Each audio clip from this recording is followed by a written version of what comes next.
Со нас вечерва е Ана Бобинкова, долгогодишен активист во борбата за македонската природба, за правата, за исправка на неправдите кои што ни се случуваат од Преспанскиот договор навака. Ана, вие сте веќе во просторов пред собранието веќе малтене од домаќини.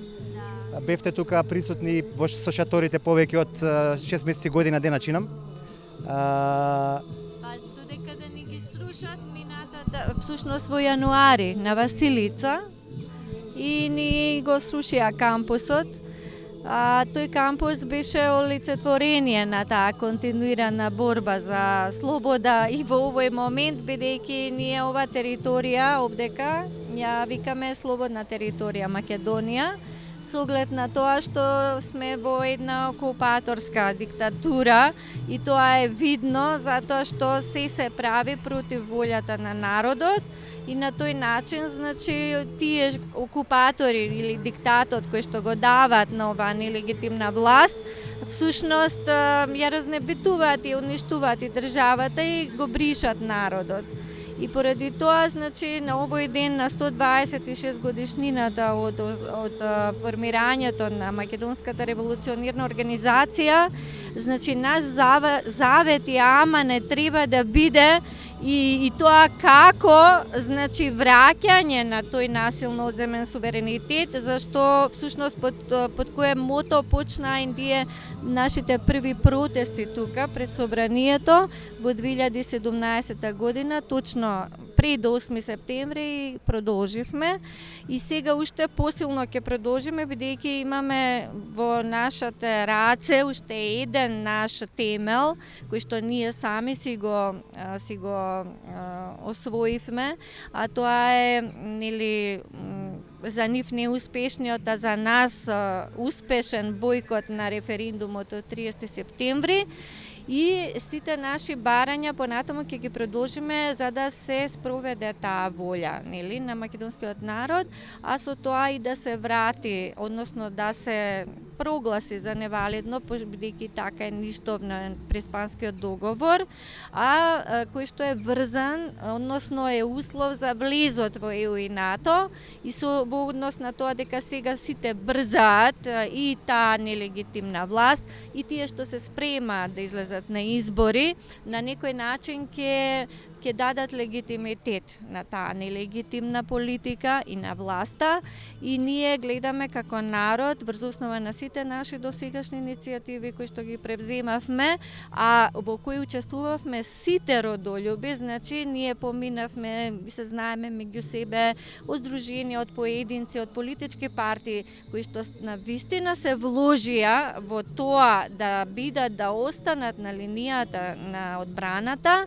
Значи тоа е нашиот аргумент како да ја продолжиме оваа борба и да сето тоа што е ништовно едноставно го отфрлиме. Цело време не го признаваме. Тоа беше смислата и на бојкотот и на претседателските избори, затоа што од таа основа нелегитимна не може да произлезе ни право, ни легитимитет. Значи мора таму каде што е погрешено да се исправи работата, и јас верувам и ние сите, значи овдека што од тој аспект ги гледаме нештата, сметаме дека сега во моментот и правото е на наша страна и треба по правен пат да го спориме тоа, а не со политички начини, методи за кои видовме дека се насилни, значи се криминогени, фашизоидни, геноцидни, со кои што може овдека навистина да се доведе во прашање мирот и безбедноста. Нас тоа не ни е потребно и ќе се обидуваме на цивилизиран начин со легитимни демократски средства да докажеме и пред светот, значи на највисоко меѓународно ниво, дека тоа е можно да го направи, ако нема да го направи една силна родолюбна политичка партија, значи субјект, тоа ќе го направи самиот македонски народ.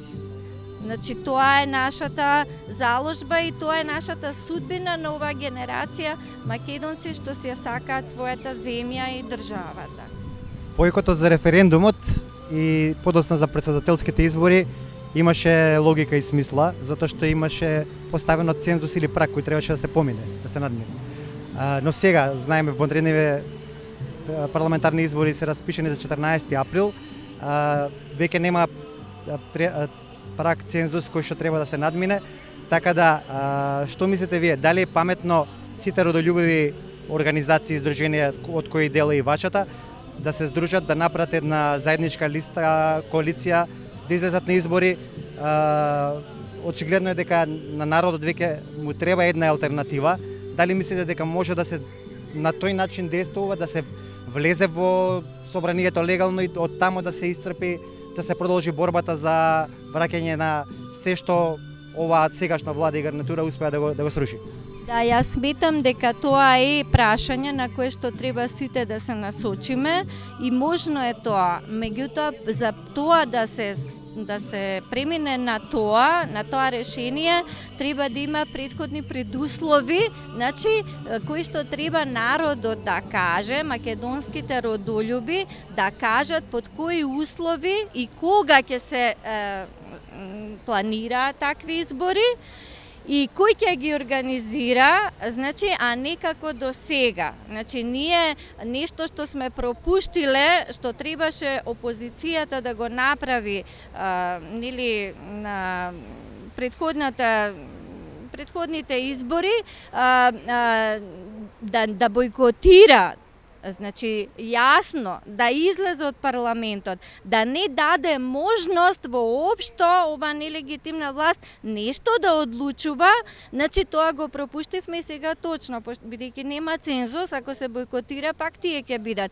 Значи, тука е моментот што треба ние сега сите заедно да седнеме и да не допуштиме, значи, тој вратен мандат за кој што си призна овој нелегитимен премиер, дека рече го вратив мандатот на граѓаните, всушност да биде тоа точно така, а не да се врати на некоја маса кај што ќе бидат повикани 7 политички субјекти, без оглед дали се во парламент. Ние видовме дека тоа си таму е нелегитимно што се случува и тие да одлучуваат за нашата судбина, значи тоа е прво недозволиво. Значи тие немаат веќе кредибилитет на тој начин да продолжат со манипулациите. Кога тогаш ќе седнеме сите заедно и ќе одлучиме како е најдобро за да не ги преминуваме нашите црвени линии, тогаш е можно и ова за кое што рековте и тоа е можеби најдобар начин. Но под ова што го видовме предвадено, што го слушнавме за тој консензус постигнат во вилата на Водно, значи по такви услови тоа е повторно легитимирање на се ова што е ништовно. И на Северна, затоа што тие ги распишува државата Северна, која што ние не ја признаваме и отфрламе.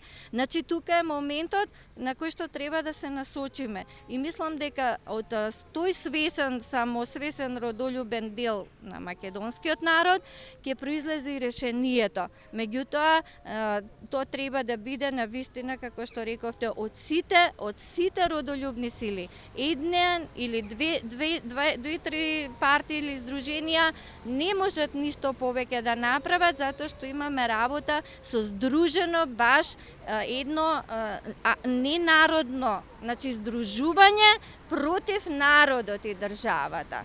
Мене ми е жал да кажам, меѓутоа еве како успеа, не знам, да се договорат за половина час за едната точка, немаше ни половина час излегуваат со решение втора точка. Значи за тоа не е ни договарано, преговарано. Тоа се знаело уште многу порано и сега само е тоа така како шминка. Значи тоа македонскиот народ нема да го прифати повеќе да биде наместен, прелажан, измамен и да му се бара глас. Зашто?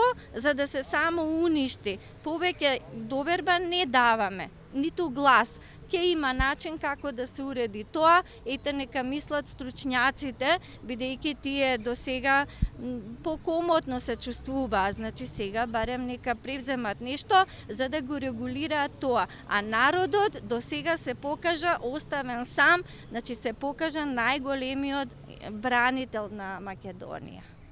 Благодарам, Ана, и на вас, на вашето здружение и на останатите здруженија во борбата понатака. бидејќи ете вие сте еден од таков медиумски дел кој што сепак го покрива и известува за она што се случува во Македонија, за разлика од другите кои што кога ќе се види што има на нивните страници, не знаеме што се случува во државата. И овој дел на вистина не е покриен воопшто и затоа медиумскиот мрак многу придонесе да народот биде се уште на ова ниво.